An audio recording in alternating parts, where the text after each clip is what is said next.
Rogers, and this is a Cuisinart Classic Series 14-cup food processor. It's a very generous size, so you'll have plenty of room to be doing all your family entertaining, but it's still a nice small footprint, so you can use it for every day too. So you'll notice it's got a nice square base, and it has what we call paddles to operate. So here, this one, you press it down, it's on. This one is off. And if you press and hold this one down intermittently, it would be for pulsing. So, has a nice smooth finish. It's stainless steel on the outside. Has a lid that you remove by twisting and just pulling it off. It's really simple and easy to operate. This is your feed tube. And there's also a smaller feed tube inside, which I'm going to show you how to use a little bit later.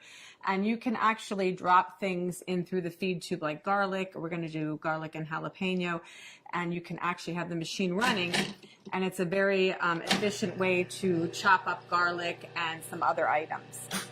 The other thing is that it's great if you want to add liquid very slowly. The small feed tube has a small hole in it, so if you want to make vinaigrette, you can just pour the oil directly into the small feed tube. Or if you're going to make mayonnaise where you want to slowly incorporate any kind of oil, it'll just drip through the feed tube directly into your bowl in a very consistent way so that you get a great finished mayonnaise or a vinaigrette. So let's look at some of the other items that come with your food processor.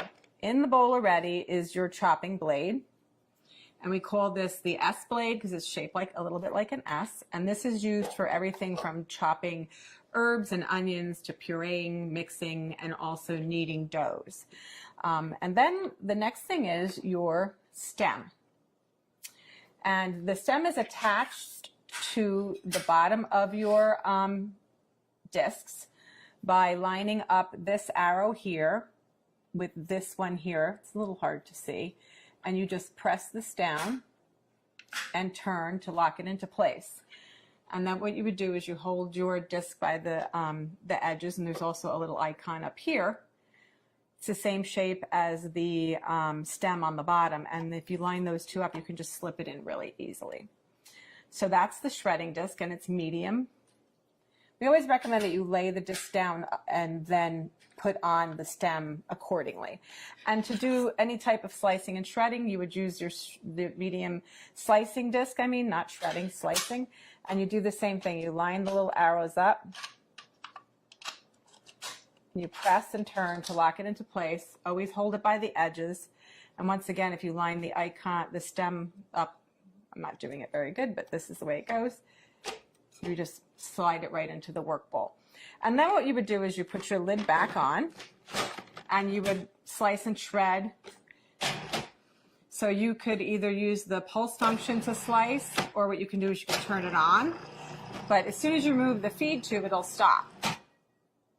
So that you would then add more ingredients, and we can do batch processing. So you would add, let's say, potatoes, slice,